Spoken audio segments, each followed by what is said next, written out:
What's going on, people? This is Shad Harris of the Rebel Society, and this is another edition of The Process. The Process is the ultimate entrepreneur and creative tool guide on how to make money, get clients, use social media, market yourself, all that fly stuff, all that in between. So today we have probably the best real estate agent that I know personally. You know, owner of JJC Management and Holdings as well as Avalon Real Estate. We got the man Fred Culbreath. Hey man, how you doing? Things are great. How's everything going with you, man? Everything's going good, man. We're right in the swing of real estate season, so we're busy. All of our agents are busy, so it's a good thing. It's a good time right now. Yeah, good time. you around here running around like you got a lot going on right now. Yeah, man. Yeah, when you came in today, man, it was a little hectic in here. You know, putting out fires, you know, stuff like that. So, you know what happens. You know, you got your good days and your bad days. Right. Hopefully, it's more so good days than bad days. Always, always. Gotcha. So, for the people that don't know you, let people know what you do, how you got started, all that good stuff. All right, awesome, man. Fred Culbreath. I'm principal broker for JJC Management and Holdings. That is a full-service property management company. We pretty much handle everything from finding owners, good tenants, managing their properties, taking care of maintenance stuff for them, collecting rent, depositing to them every month. Mm-hmm. You know, the tedious stuff that owners don't want to do, and investors and stuff like that. You know, when you get a handful of properties, you don't want to do the day-to-day stuff, so they hire us to do it for them. Then we have Avalon right here.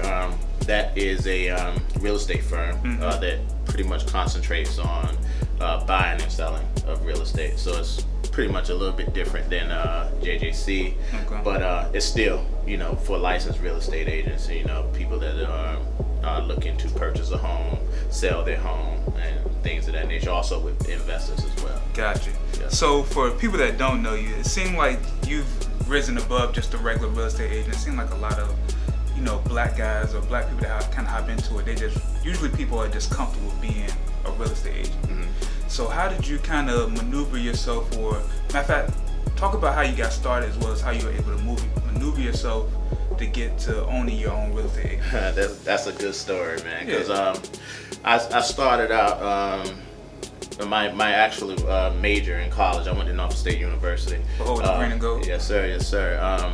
My major was computer technology, so I was really into technology, and I actually worked for a Fortune 500 company as a network engineer before I started real estate. So you were able to get through those math classes? Yeah, man. I mean, they were tough, man. They were tough. I needed some help. My major was definitely computer science starting out, but I couldn't get past like geometry or something like that, so I had to give it up. Those classes were hard, man. Yeah. But shout out to some of my my good classmates that, you know, helped me out with the tutoring. Held you down, yeah. So when I was in network engineering, I was buying and selling real estate here. I was living in the DC area. Mm-hmm. So during the mortgage crisis, when the market crashed, I was holding on to some properties. So I had to manage them because they weren't selling at that particular time. So once I started managing them, more and more people, you know, started to reach out to me for management services because they had properties themselves that they wanted to have us manage. So, as a matter of fact, not to cut you off, for people that don't know, what does managing a property really entail? Well, like I had mentioned before, you want to find a good tenant, you know, handle all of the day-to-day stuff like maintenance requests. Mm-hmm. You know, they got a plumbing leak and something's broke over at the home. You know, those are the type of things that you handle on a day-to-day basis. But you know, negotiating the contracts with the lease terms, things like that is what you really need a real estate license for. Gotcha. Anybody can manage, you know, a home that you're not negotiating any terms for. You know, but the reason why you need a real estate license to do it is because you're negotiating money, and money is changing hands and things like that. Gotcha. So that's why they require you to have a license. Okay. But yeah, that's the property management side of it. So I was doing that. I was doing really well.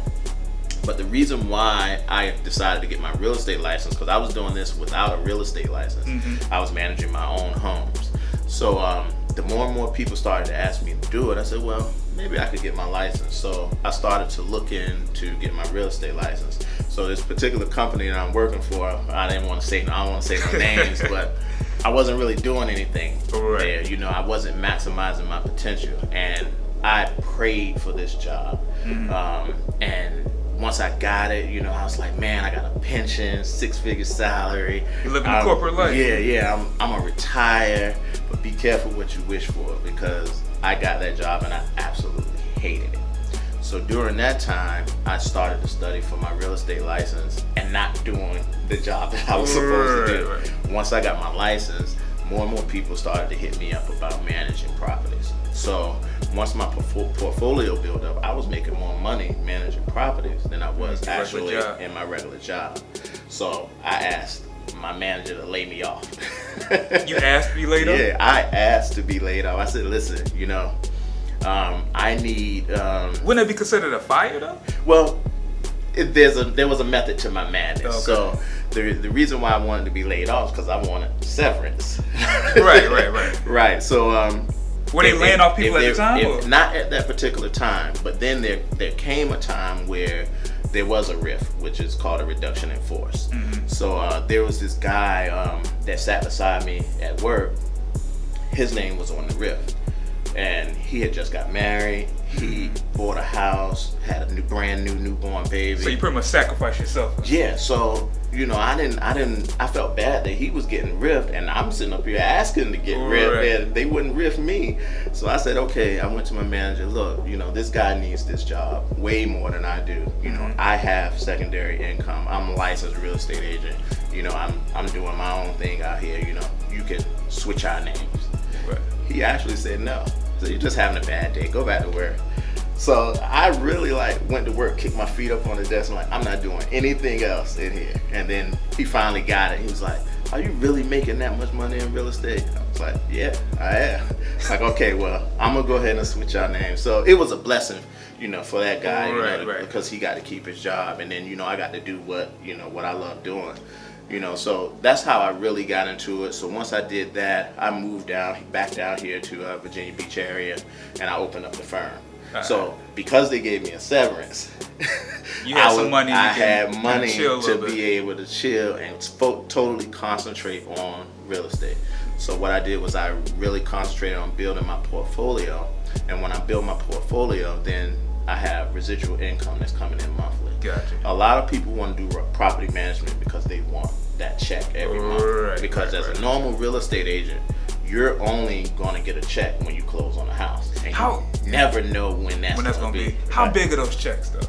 Man, there's some big checks. So the normal real estate commission is 3%. Okay. So if you look at a $300,000 house, you get a $9,000 commission.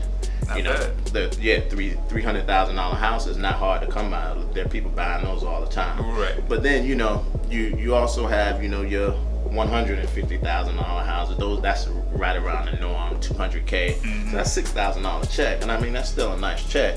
But you know, once you get in the $400,000 and $500,000 price range, you know, you get a pretty good commission, $14,000-$15,000 check. Okay. Yeah. So it's definitely worth it. But there's so few far in between. Gotcha. So that's where, you know, a lot of real estate agents, you hear like people saying just the real estate agent is struggling. You're the struggling real estate agent, and you're the struggling real estate agent because those bills come every month.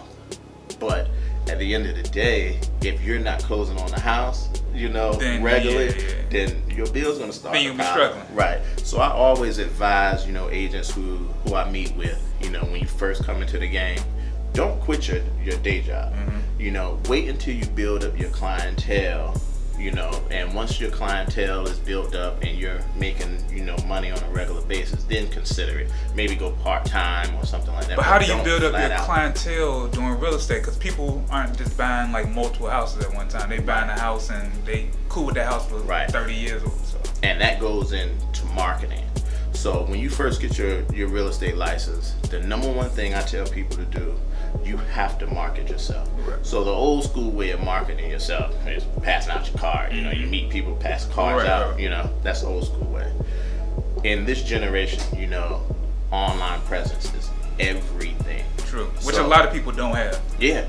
And it makes no sense for you to have a real estate license and you're you're out here trying to sell real estate when you don't have an online presence. Right. Nobody's gonna know besides the people that you come in contact with. Right, so the first people that you should start with is your family members. Where are all your family members at? On Facebook, you know? Yeah. So you go to That's Facebook. where all the old people are. Yeah, exactly. So you start there. Hey, I sell real estate. Every person that you come in contact with should know on a daily basis that you do real estate. Isn't it kind of bad if like your family and friends don't buy a house from you? Yeah, I mean, I I've feel like had it that's kinda happen to messed me up. before. I had it Really? happen to me before, well, oh, I forgot that you were, oh, really? You forgot? That sounds like hate to me. Right. Definitely. But man, I mean, that's where you want to start when it comes to getting yourself out there. You got to have an online presence and you have to put it in people's face every day. If you do not do that, you will not be successful. I mean, there's different avenues to real estate to where you can make money on so many different things: new construction, property management, resale, Right. wholesale. There's so many different ways you can get a check. But if you want to be successful and have a consistent check, you got to have an online presence. Everyone should know that you are that real estate person. Okay. So that's actually one of my questions as far as marketing yourself, because with me doing projects and doing work for a lot of different entrepreneurs, a lot of people are very trash at like marketing themselves, especially in the real estate space. A lot of people doing like real old school, like just, putting their cars in like grocery stores or whatever. Yeah. So what are like some good tangible ways that real estate agents can kind of get their name out there, especially using social media or what have you? Well, definitely, in all social media platforms, you want to have like your presence is felt, Right. and you want to put your product out there where people can identify with you. Right. Now, there's so many different people in the world today, and so many different types of cultures. So you're not going to identify with everybody, but Sure. find your niche. Okay. And identify with people that are in the same likeness as you. Like, for example, with me, I market to our culture. And what I mean by our culture, I'm not speaking of, black, white, or anything Right, like right. that, but people who identify with how we grew up. And Would you the say things- urban culture? Yeah, so even like the urban culture, but I have white friends right now who are in Right, the urban right. culture. So I think when most people hear urban, they automatically think black, Like, but and there's that's- a lot of and that's people not that's true, like, right. I guess, quote unquote, hip hop culture that's kind of like in the know, or I'm still trying to figure out. Yeah. But yeah. Definitely. But I know what you mean, though. But yeah, that we're gonna call it the hip hop culture. Right. So if we're in that hip hop culture and you have people that identify with that culture, then more than likely they're gonna want to get services for somebody that they identify with. Right. So, for example, if I'm trying to buy a house and I'm the kind of guy that likes to dress down and be casual, then I may feel uncomfortable with hiring a real estate agent that has on a 3-piece suit, and Wear coming to suits show every me. day, Yeah, I might feel a little comfortable. So I may not be the type of person that wears suits every day. If they want to buy a house, they may not contact me. Right. I'm not showing up in no suit to try to sell you a house. Right. That's just me. So I'm gonna identify with the people that that I identify with, and I'm gonna market to them. Okay. So I tell a lot of my real estate friends and people that are my colleagues, it's enough money out here for everybody when it comes to real estate. So if you find your niche and you stick to that niche, then it'll work out for you. And that's exactly how I started with property management, because a lot of people in real estate hate property management. And I mean, it's a full-time job. So they don't want to deal with, the ins and outs of it. But I said, you know what? I want a check. Right. So right. I'm And a consistent check. I'm going to build up my clientele until I have enough money to support my family, and then I'm going to go out and do the resale part of it and the other portions of real estate. But now I know I have a check coming in every month. So do you feel like it's, I feel like you're going to say yeah, but do you feel like it's super important to try to find, especially starting out, to find ways to get that consistent check first? Yeah. And then get the, not skeptical check, but the not so consistent check? Well, me personally, I believe so, because once you have a solid check coming in, you know that check is coming in, then you're not stressing anymore. Right. You know, right. One of my good friends that used to be a real estate agent, I mean, he made a really good point, Aaron Kills. He said, I asked him when he stopped selling real estate, hey man, why you stop selling real estate? You know, because he's a real estate agent too. He's like, I got tired of chasing the check. And that was true, you know, because he wasn't doing property management, he was doing resale. Right. So that's when you don't have a steady check coming in, you gotta constantly, you know, you're on the phone, you know, asking people for business, you know, things like that. So you're really chasing that check, and he made a good point. So that's something that I didn't want to do.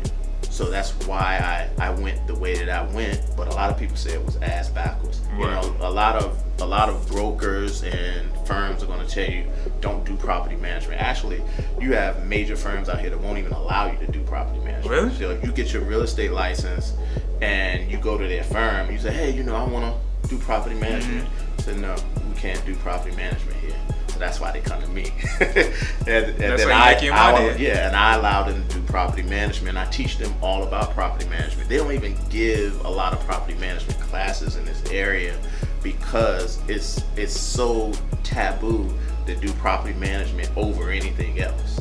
So do people like stick up their nose at property management? Yeah, I mean other real estate agents, because it's not big money, I'm guessing. Well, what, property management? Yeah. Property management is definitely big money. So if you look at it like this, the average rental property in Hampton Roads rents for $13.50. Right. Normal management fee is 10% of that, which is $135. Right. A lot of people might say $135. That's not a lot, but we manage like 500 homes. So that's not bad. That's $65,000 a month.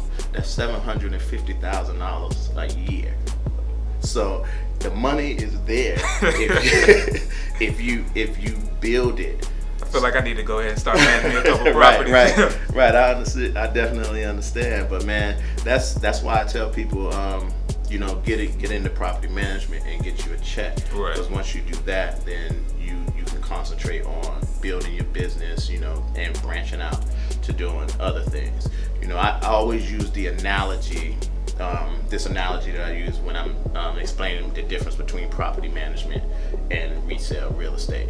So resale real estate is like a one-night stand. I like where this is going. Yeah, so you meet this person and you're usually closing on the house within a 30-day time frame. Right. So every day you're communicating with them. Right. And once you close, then you get your check, then you're done. But then you reach out to them every now and then. You know, hey, how you doing? Hey, what's going on? You know, whatever the case may be. What's been going on with right, exactly. But in property management is like a marriage, because you're in a contract with this owner for at least a year. Right. And you have to communicate with them, you know, at least monthly, because they're gonna want their money. Right. They want their money. Anything that goes wrong with the property, you have to reach out to them and let them know. So you're in a relationship, so you have to build a rapport with them. You have to get along with them. So I also tell people that property management is static. So the property is not going anywhere. Right. You know, it's always going to be the same property. Unless the shit burn down or something like that, it's going to be there. Yeah. What you're managing is people personalities, because you're going to always have different owners, different tenants, people who... But that's a headache in itself. Yes, it is. Very much so a headache in itself, but that's where the money comes in. Because property, once you get to a certain amount of properties, you've seen it all. Yeah. What you haven't seen is people personalities. Because people will flip. But on the same side, though, like once you've seen a couple of different types of people, you kind of know it's a little bit of psychology, though. Well, yeah, you can tell the people that's gonna flip. You can tell the people that's gonna be relaxed. You can tell the people that might gonna dog a house. Oh yeah. You definitely could tell that, but then you have to. That's where you have to manage the situation. So I know what type of person this is. So now I'm gonna have to switch my hat a little bit and either cater to this person or not cater to this person, or you know, maybe do something that's gonna keep everything happy. Well, you have to keep everybody happy in property management, the owner and the tenant. Now, as a real estate agent, we have a fiduciary duty to the owner. So whatever the owner says goes, because we in a contract with the them. owner, yeah. And a lot of people who are tenants of ours, they misunderstand that. They think y'all work for them. Yeah, no, we Yeah, don't. yeah. We get a Like check an from apartment. right, Yeah. exactly. No, we get a check from the owner. So whatever that owner tells us to do, that's what we're gonna do. You know, now I might be cool with you or whatever, but Right. if you don't pay the rent, and that owner tell me to get you up out of there, I'm gonna get get him you up out. out of there. Yeah, yeah. I'm like, hey buddy, man, you my buddy or whatever, but look, you gotta go.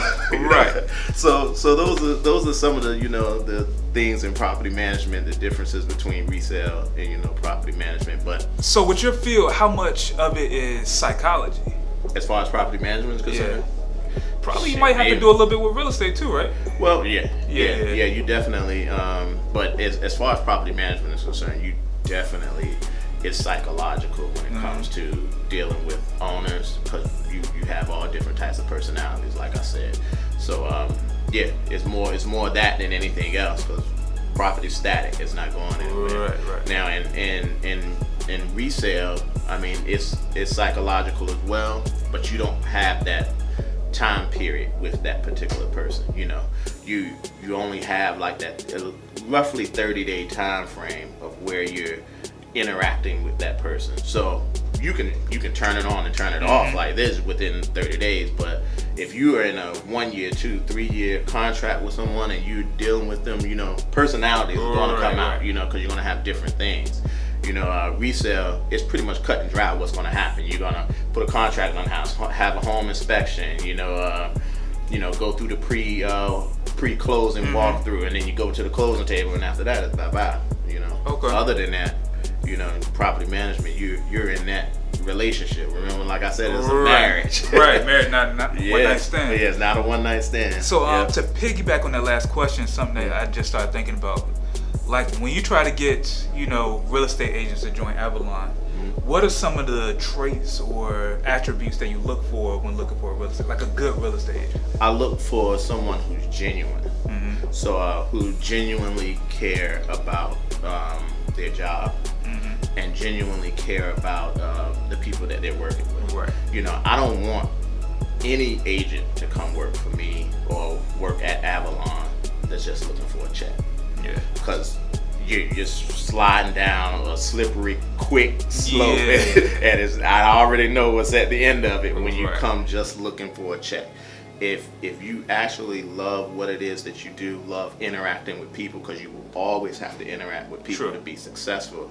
If you love that and you love the community that you are in, doesn't matter what kind of community, like I mentioned, you know, but if you love the community and you love helping people in the community, then yeah, this is a good place for you to come, because we're going to always be there, you know, for our community. Because if we don't help our community, then, you know, 10, 20 years down the line, you know, we won't have a community. Exactly. You see what I'm saying? So we got to continue to keep all communities, you know, and support them. Okay. Yeah. Last question. Yeah. What's the vision for Avalon for the next couple of years? Well, that's a very good question. I mean, Avalon is literally a year old. You know, this was You my... made a lot of moves in the year. Yeah. I think we first met probably about a year ago. Yeah, about a year ago. ago, and I was just opening up that side of it. So you know, I just want us to continue to grow, get agents in here that like I said, they love their community, that they love real estate, wanna help people out. One of our good friends, you know, Shanique Morris, she's amazing. She's a beast at what she's doing. I've met thousands and thousands of people, sold thousands of homes, and managed thousands of homes. I've never met a soul like Shanique, because she wants to help anyone, you know, even if it's not benefiting her.